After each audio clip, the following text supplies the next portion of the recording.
Bismillahirrahmanirrahim. Assalamualaikum warahmatullahi wabarakatuh.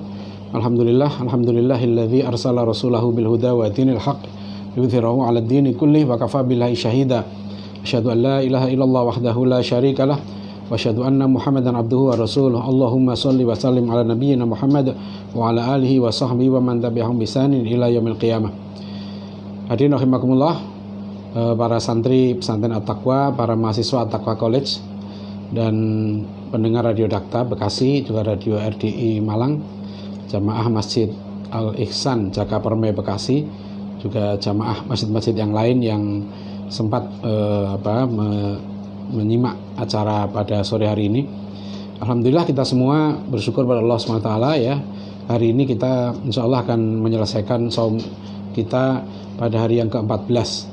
Jadi kurma langka ya, kuliah Ramadan jelang berbuka ini kali ini akan masuki hari yang ke-14. Silahkan yang terlewat yang lalu ya, itu ada di Facebook, bisa dimuat, bisa dilihat ya. Paling tidak sampai tadi sore sudah kita upload di playlist YouTube, itu ada 10 seri kuliah. Nanti insya Allah ditambahkan beberapa sisanya yang lain. Alhamdulillah, tema besar kita, sekali lagi saya ingin mengingatkan, adalah kiat ya mendidik anak sukses dunia akhirat. Saya ingin mengingatkan bahwa kita orang tua gitu ya, harus punya gambaran, kesepakatan tentang makna sukses itu dunia akhirat. Dan sekali lagi waktu kita bahas tentang Islamic worldview ya, pandangan hidup Islam, maka yang kita orang tua ini yang paling penting adalah qu anfusakum wa ahlikum naro. Jaga dirimu dan keluargamu dari api neraka itu. Itu yang utama ya.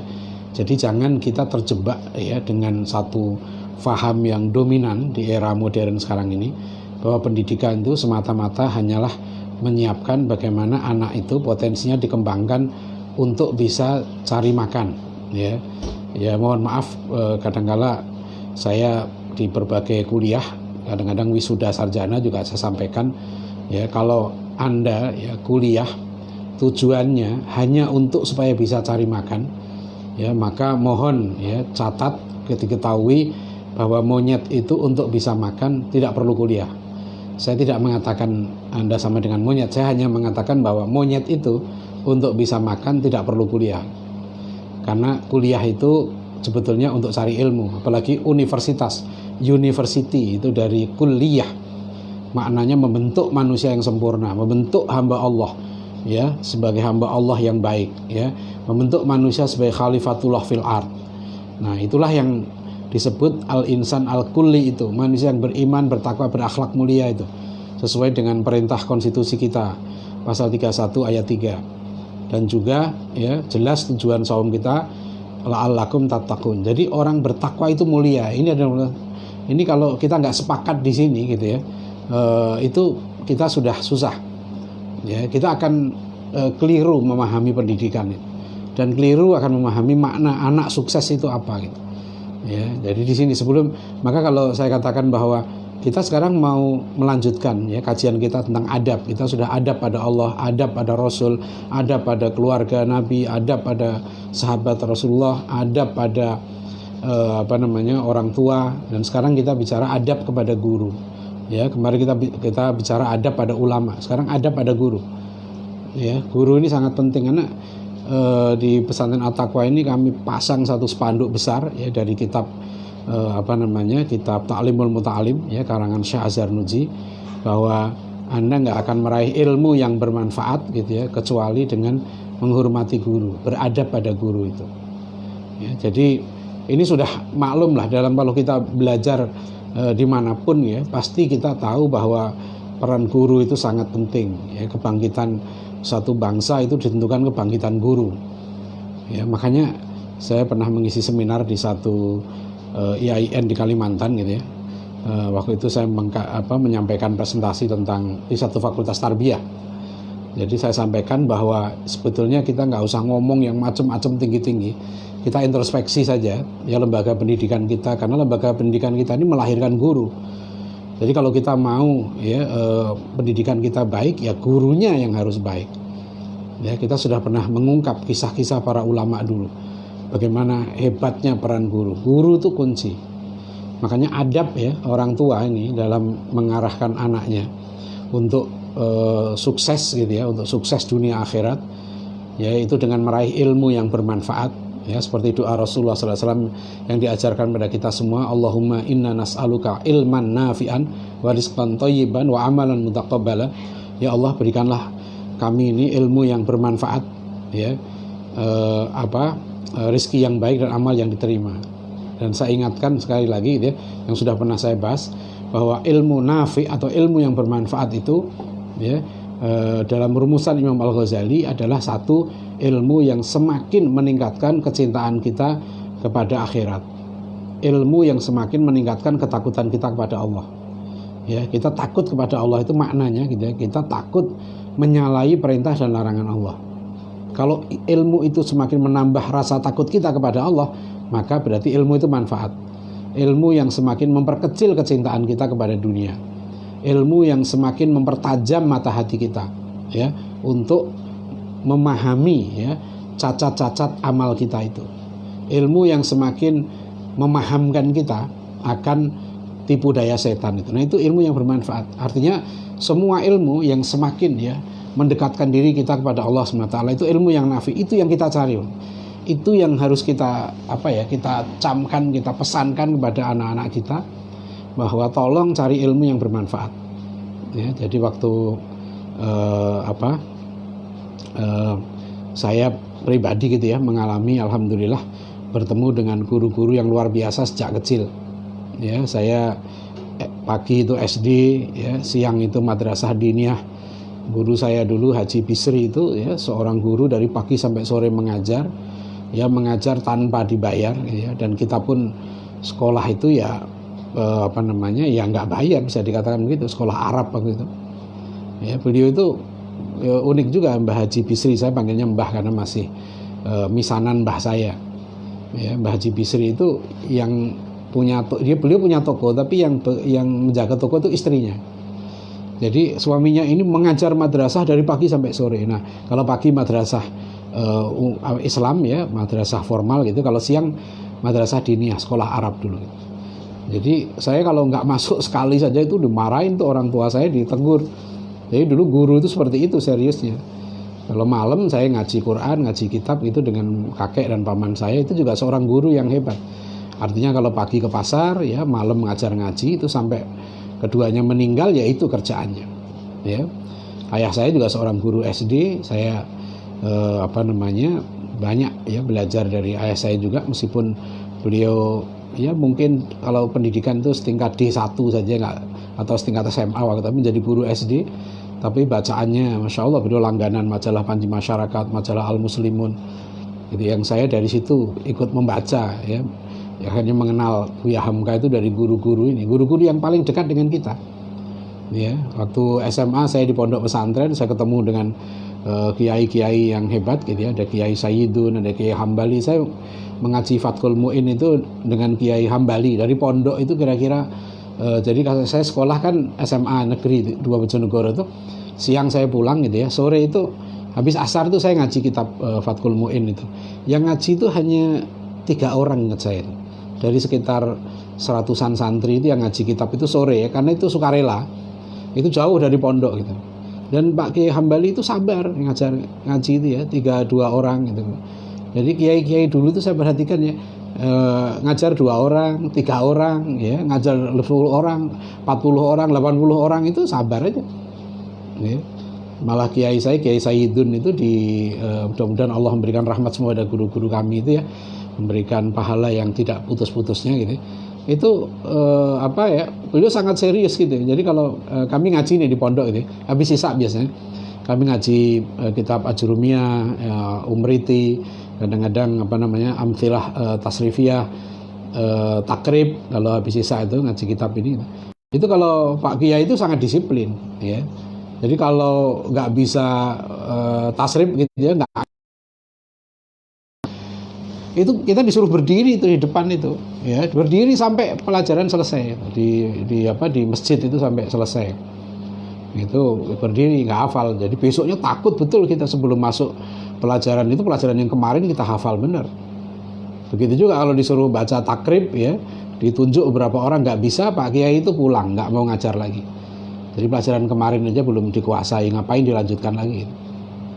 Jadi hadirin rahimakumullah ya, saya kemudian alhamdulillah hasil istikharah saya dari SMA itu saya ke IPB. Di IPB itu di Bogor itu alhamdulillah saya ketemu dengan guru-guru yang hebat lagi ya. Saya berguru kepada Kiai Didin Hafiduddin, Kiai Samsudin, ya Ustadz Abbas Aula, Ustadz Abdul Hanan, dan terutama juga kepada Ustadz Abdurrahman Al-Baghdadi. Ya, bahkan Kiai Abdullah bin Nuh ya di Pesantren Al-Ghazali itu dulu ngaji kitab Ana Muslimun Sunniyun Syafi'iyun. Dan saya beberapa kali ya diajak senior saya Mas Fatkul Hidayat tuh bersilaturahim ke Pak Kiai Haji Soleh Iskandar, ya, seorang ulama besar juga di Bogor. Ya, saya kagum sekali dengan para ulama ini karena kami kadang datang ya tengah malam, jam 10 malam lah gitu, nggak sampai tengah malam. Ya, itu beliau belum pulang ya, kami disuruh nunggu gitu ya, sudah dipesenin, ditunggu ya, nanti pulang jam 10 begitu. Masya Allah beliau ini seperti nggak lelah gitu ya, terus bersemangat ya berbincang masalah umat itu. Jadi banyak sekali yang saya belajar ya. Di kampus juga saya ketemu dosen-dosen yang sangat peduli. Jadi bagi saya di Nahmullah itu guru itu sangat berkesan. Ya, setelah saya kemudian jadi wartawan pun saya masih berguru. Saya berguru politik, hukum itu kepada almarhum Pak Hartono Marjono. Guru politiknya Sri Bintang Pamungkas waktu itu. Beliau seorang pejuang yang hebat ya. Ya, kemudian saya berguru kepada Pak Husain Umar ya, tentang dakwah, Pak Ahmad Sumargono, Ki Haji Khalil Ridwan. Beliau masih ada sekarang ini ya. Jadi kalau saya dulu tuh senang sekali, kadang habis subuh saya sudah keluar rumah dari Depok tuh naik motor ya ke rumah tokoh siapa, saya silaturahim. Itu bagi saya berguru. Ya, itu kami ngobrol ya sejam 2 jam, kadang-kadang alhamdulillah kan kita pagi-pagi itu dikasih sarapan juga gitu. Ya. Nah, setelah saya alhamdulillah dapat kesempatan di Istek pun saya bukan hanya kuliah formal, yang banyak saya berguru kepada Profesor Wan Muhammad Nur. Ya, jadi saya biasanya ya kalau menilai kriteria itu begini, guru itu ya kalau saya ketemu gitu ya, itu senang kalau kita ajak bicara masalah umat, ya selalu memberikan ide-ide, ya semangat, mendorong, ya terus ya belajar, terus berjuang gitu. Jadi kita nyambung gitu loh dengan guru-guru seperti ini, kita nyambung sehingga silaturahim kita ini berjalan terus. Ya, alhamdulillah dengan keluarga kiai gitu ya, meskipun sudah puluhan tahun yang lalu tuh masih ada silaturahim ya. Jadi antar keluarga ya rata-rata ya banyak guru-guru saya itu sudah sempat ya biasanya kenal selalu orang tua saya. Nah itu ya. Jadi sekarang ini yang dinasihatkan seorang ulama ya kepada anaknya, ada di kitab Adabul Alim wal Muta'alim, adab guru murid dari Ki Hasyim Asy'ari. Ya bunayya ishabil fuqaha wal ulama wa ta'allam minhum ya wa khudh adabahum fa inna dzalika ahabbu ilayya min aktsaril hadis. Wahai anakku, bergaullah kamu ya, bergaullah kamu intensif. Jadi bukan sekedar apa ya tahu saja ya, tapi bergaul ya. Jadi alhamdulillah Pak Kiai saya di pondok itu meskipun jarang saling ngomong ya, saya itu biasanya kalau ngaji gitu di pondok kan waktu itu rata-rata anak aliyah, yang anak SMA umum itu cuma 2 orang gitu ya. Angkatan saya cuma 2 orang, angkatan di atas saya 2 orang. Jadi kami sedikit yang SMA umum di pondok gitu. Jadi Pak Kiai itu cukup mengenali ya.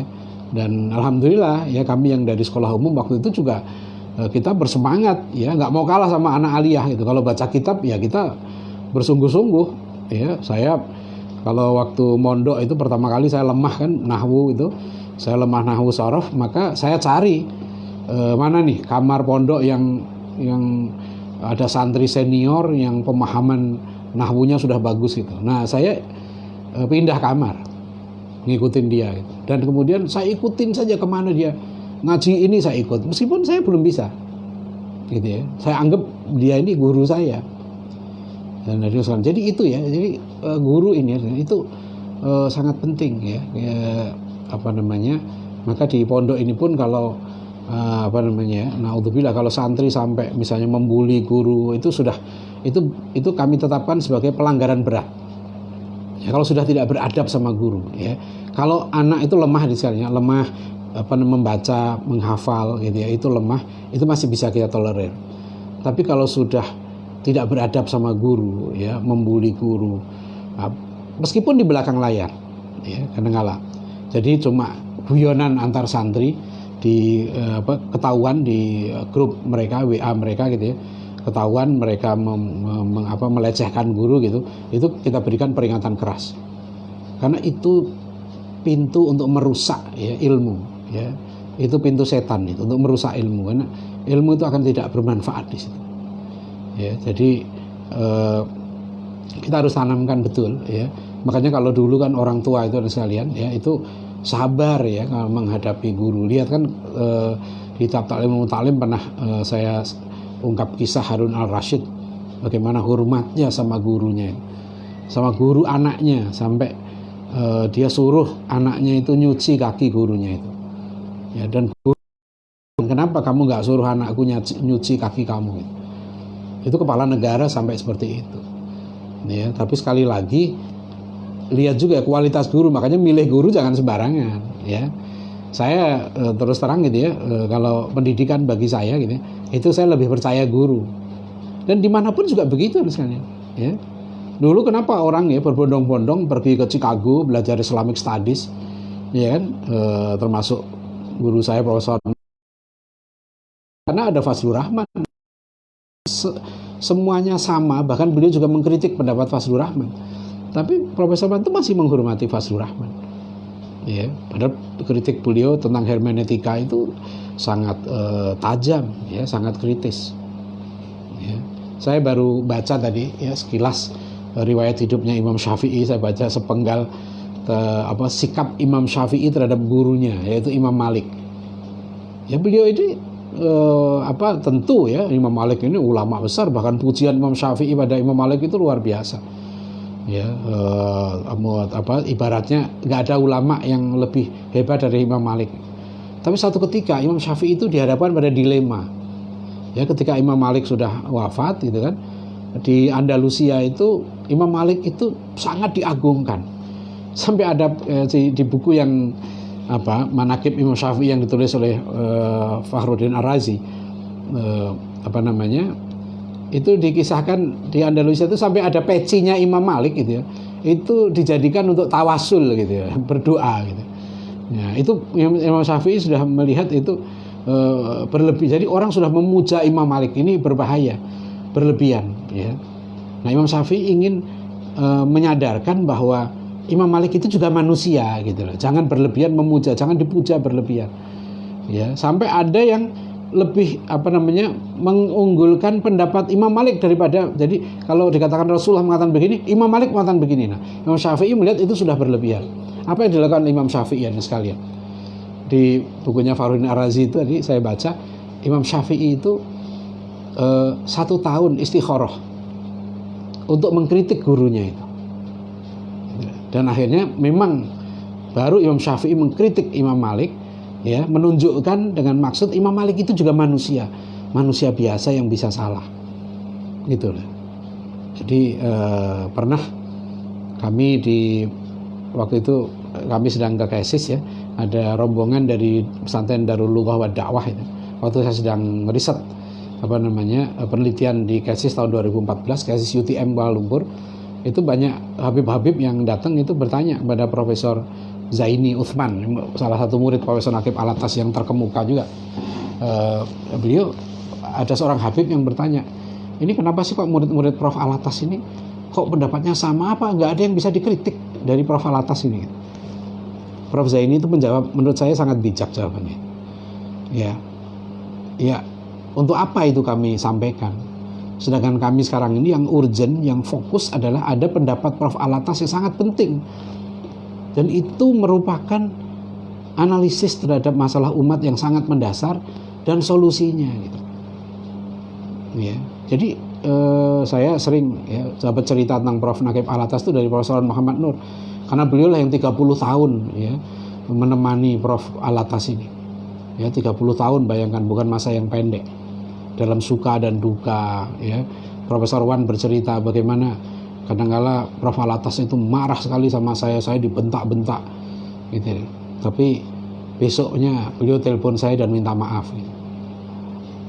Jadi beliau sangat hormat, bahkan Prof Wan itu mau buat sesuatu ya, saya heran kan, Profesor Muhammad Nur ini kan pemikir internasional juga, buku-bukunya juga diterjemahkan dalam puluhan bahasa ya, beliau terkenal juga. Tapi waktu kami menemani beliau ya jalan ke berbagai kota gitu kan, kadang-kadang sampai seminggu ya saya menemani itu di berbagai tempat tuh Prof Wan Muhammad Nur tuh nggak lepas ngomong seperti ini ya, ini menurut guru saya ya, Profesor Naqib Alatas. Jadi pernah kata beliau, ada orang yang, kenapa Profesor Wan itu kok tetap meletakkan diri ya, maaf itu di bawah bayang-bayang Alatas. Ya kata Prof Wan, saya sadar potensi saya tahu diri saya, kemampuan saya, dan saya sudah senang bisa menjabarkan pemikiran Prof Alatas ini, menguraikan ya, beliau ridho sama saya sudah senang itu. Ini ya hadirin, jadi ini adab ya antara orang yang ilmuwan ya kan. Nah itulah adab para ulama kita dulu. Imam Al-Ghazali itu betapapun menulis ratusan kitab ya dalam berbagai bidang, tetap dalam soal fikih beliau mengaku ya bermadzhab Syafi'i. Ya. Begitu juga ulama-ulama kita yang lain, Ibnu Hajar Al-Asqalani dan sebagainya. Jadi tahu diri. Nah penting sekali ya kita ini memahami guru, mengajarkan kemarin termasuk yang adab pada para ulama gitu ya, menempatkan pada tempatnya itu. Jadi saya cerita saja yang ringan-ringan ya. Pernah anak saya di satu pesantren gitu kan, itu ditempeleng oleh seniornya sampai kendang telinganya itu pecah ya, tapi anak saya nggak mau ngaku, dia bilang agak terganggu lah pendengarannya.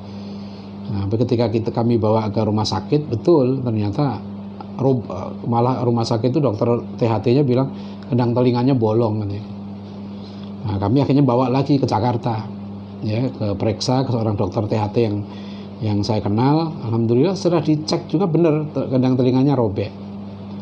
Kalau waktu itu saya laporkan ya, maka senior ini ya yang menempeleng telinga anak saya itu dikeluarkan dari pondok karena itu larangan keras ya, menggunakan kekerasan itu ya, tapi saya melihat dokter pun bilang ini insya Allah bisa sembuh, dan juga anaknya juga masih tahan ya paling saya sembunyikan ya, sudahlah nggak apa-apa, ini kan insiden bukan sengaja, mungkin emosi ya, dan begitu. Dan jadi kita niatkan betul ya.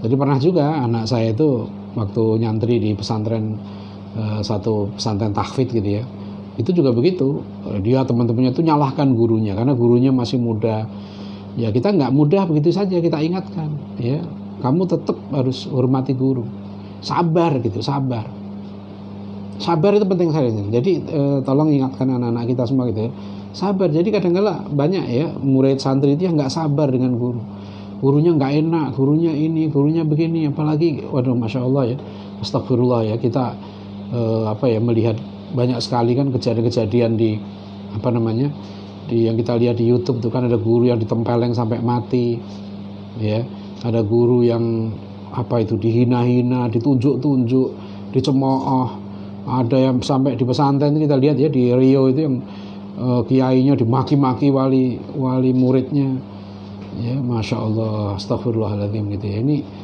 Ini betul-betul khawatir ya. Ini jangan sampai. Jadi kalau misalnya ya anak itu nggak tahan segala macam, sudah diam aja, kalau mau dikeluarkan dari lembaga pendidikan itu, dari pesantren, udah keluar aja, nggak masalah, kita keluar baik-baik ya, karena mungkin ini tidak cocok, itu saja ya. Tapi kalau memang di situ betul-betul ya, memang itu bukan mendidik lah, misalnya ada penyiksaan yang benar-benar, itu nggak betul ya.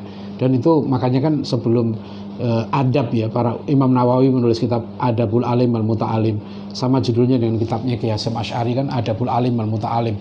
Adab guru dan murid itu sangat penting. Nah kalau di pesantren At-Taqwa ini dari SD itu anak sudah ngajar kitab Adabul Insan, itu juga ada adab pada guru, adab pada orang tua, adab beribadah ya. Kemudian setelah itu kitab Risalah Dua Ilmu itu ada huruf Arab Melayu semua, karangan Said Utsman Masuk ke jenjang SMP itu ngaji kitab-kitab adab, Akhlaq lil Banin, kemudian kitab Ayyuhal Walad, terus yang penting kitab Adabul Alim dan Muta'alimnya Kiai Hasyim Asy'ari itu, adab guru dan murid. Nah, setelah itu ngaji kitab Ta'limul Muta'alim ya di peringkat SMP atau SMA itu. Ya dulu saya di pondok itu seingat saya dalam bulan Ramadan ini biasanya khatam ya kitab Ta'limul Muta'alim itu. Nanti tahun depan diulang lagi kitab itu kita ulang-ulang terus. Karena itu sangat penting ya kitab adab guru dan murid itu supaya kita ngerti. Ya. Nah itulah kenapa tadi di media sosial saya tulis bahwa guru itu bukan tukang ngajar bayaran. Ya, jadi jangan meremehkan guru. Ya, kita berhak ya makanya cari guru yang benar gitu kan. Nah, tadi saya katakan anak saya pun mulai yang nomor 5 itu dulu ya kalau ada guru yang bagus sampai kemudian jadi pesantren ini ya mudirnya ya Dr. Ardiansyah waktu itu siap, beliau guru yang saya lihat track recordnya bagus ya, adabnya bagus, ilmunya bagus, sedang nulis disertasi ya. Anak saya sampai saya keluarkan dari SD terbaik di Depok, SD negeri terbaik itu ya, saya keluarkan. Sudah mending belajar di rumah, belajar sama guru, sehari-hari sama guru yang baik ini. Alhamdulillah sampai sekarang masih terus. Itu sudah dari umur berapa tahun itu, mungkin dari umur sekitar 9 tahun sampai sekarang udah 17 tahun. Nah, saya masih tetap. Dan saya merasakan ya dengan istri itu melihat perkembangannya. Jadi faktor guru itu sangat penting. Jadi belajar itu bukan kepada gedung. Ya. Kadang-kadang ini pesantrennya hebat, pesantrennya besar gitu. Itu bagus itu. Ya insya Allah bagus secara umum. Tapi orang tua tetap harus memantau. Sebab kadang-kala begini, kalau jumlah murid itu sudah banyak, ya kadang-kala anak-anak ini punya problem kejiwaan, ya problem masalah-masalah pribadi gitu yang nggak terungkap, nggak ada tempat konsultasi. Nah kalau dia dapat tempat konsultasi temennya atau seniornya yang keliru memberikan saran, ya itu berbahaya. Ya, jadi di situ pentingnya memang peran guru ya, yang sangat berperan, ya sangat mendidik ya anak-anak ini. Nah itulah pentingnya. Nah kita orang tua sikapnya gimana? Anak tanamkan betul tadi itu. Ya pertama pilihlah guru yang baik, guru yang soleh. Kalau perlu betul-betul ya dicari guru itu. Nanti sampai ke peringkat tinggi pun seperti itu. Ya, bukan hanya di peringkat rendah, menengah, peringkat pendidikan tinggi, tetap harus ada ya guru yang dipercaya untuk membimbing gitu, ya kan. Artis-artis saja kadang ada guru spiritual. Mike Tyson itu kan pelatihnya, Kusdi Amato itu bukan sekedar melatih tinju, itu juga membimbing, ya. Jadi coaching itu bentuknya.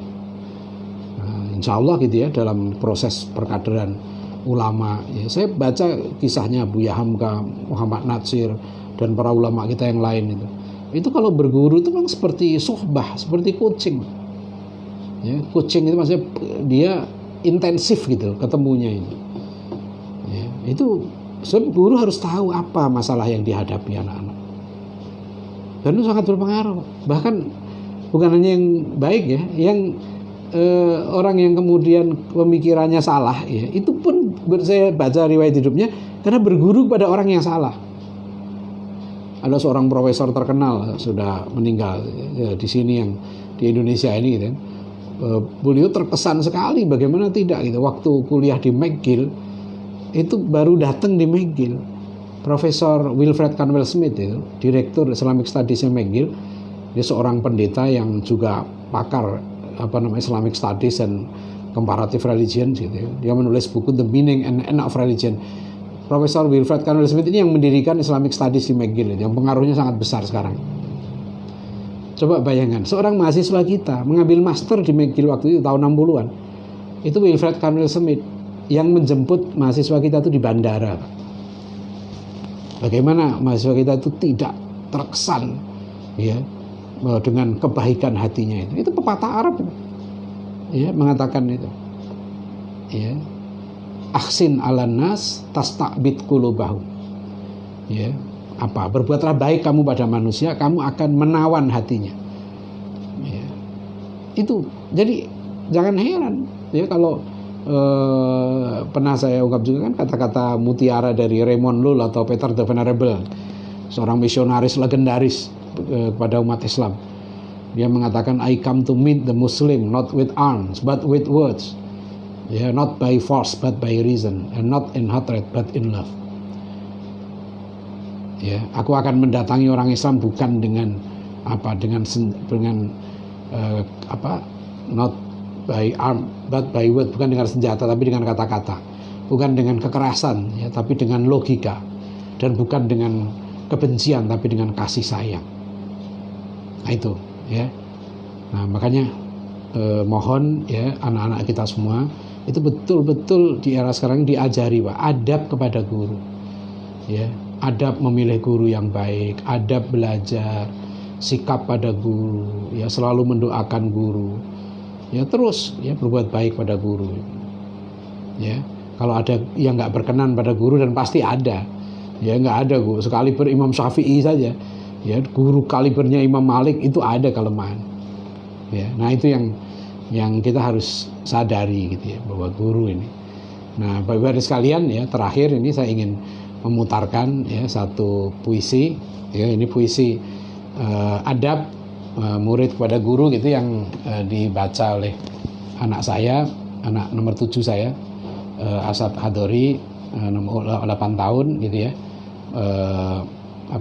Dia bacakan puisi model pesantren At-Taqwa ini, Dr. Muhammad Ardiansyah. Kan Dr. Muhammad Ardiansyah ada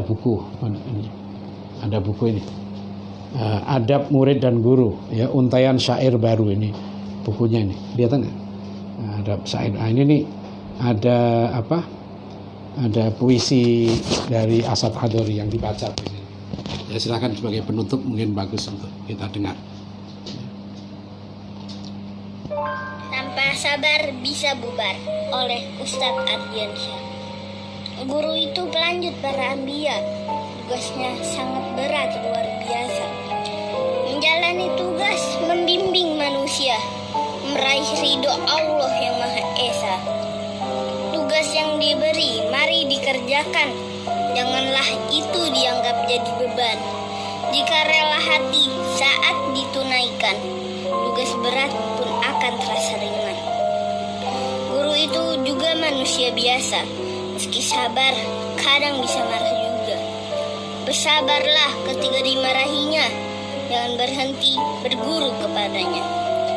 Marah guru itu bukan karena benci, tapi ingin murid perbaiki diri. Hilangkan prasangka buruk dalam hati, teruslah belajar, jangan engkau lari. Kekurangan guru jangan disebarkan, dengan adab ilmu itu bertentangan.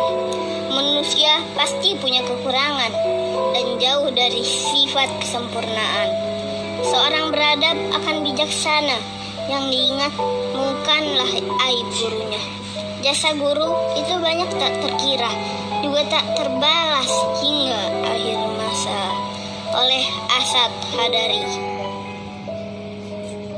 Nah itu hadirin sekalian ya, puisi itu puisi adab ya, adab murid kepada guru ya. Saya sering menyampaikan di mana-mana bahwa guru itu bukan tukang ngajar bayaran.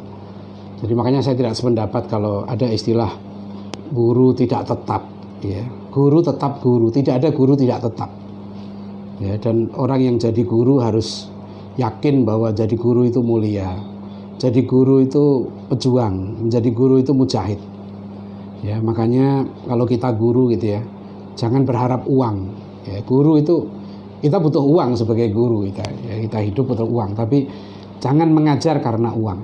Artinya kalau nggak ada uang nggak ngajar, itu tidak betul. Karena menyampaikan ilmu kita niatkan untuk berdakwah ya, berjuang di jalan Allah, dan itu pahalanya sangat besar ya. Kalau ya saya sering kalau ngisi seminar di berbagai tempat, kadang-kadang ditanya ya berapa personal fee-nya gitu. Saya selalu bilang mohon maaf saya tidak pernah menghitung fee.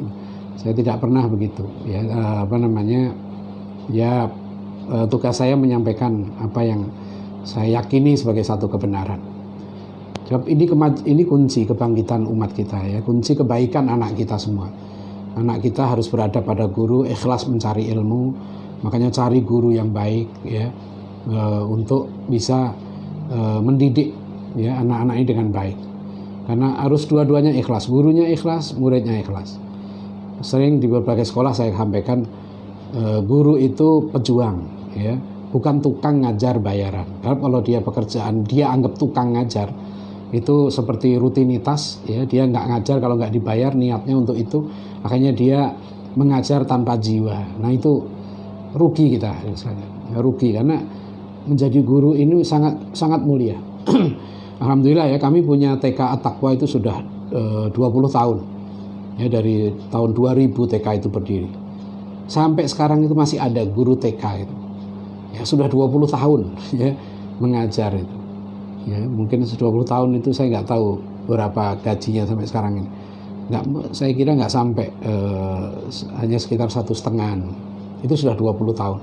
Tapi alhamdulillah ya, sabar anak-anaknya, anak jadi anak soleh. Sebab kadang-kala gurunya sekarang itu bukan hanya materi ya, yang didapat itu adalah berkah ya, berkah dari Allah ya, diberikan anak-anak yang soleh, anak-anak yang baik ya, diberikan dijauhkan dari musibah dan sebagainya gitu.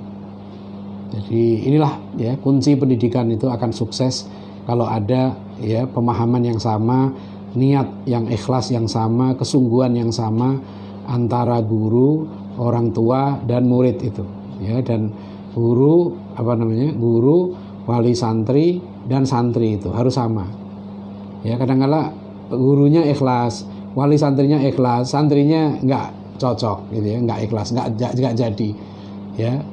Santrinya ikhlas ya, gurunya ikhlas, ininya orang tuanya ya punya persepsi yang berbeda ya, itu tidak jadi juga.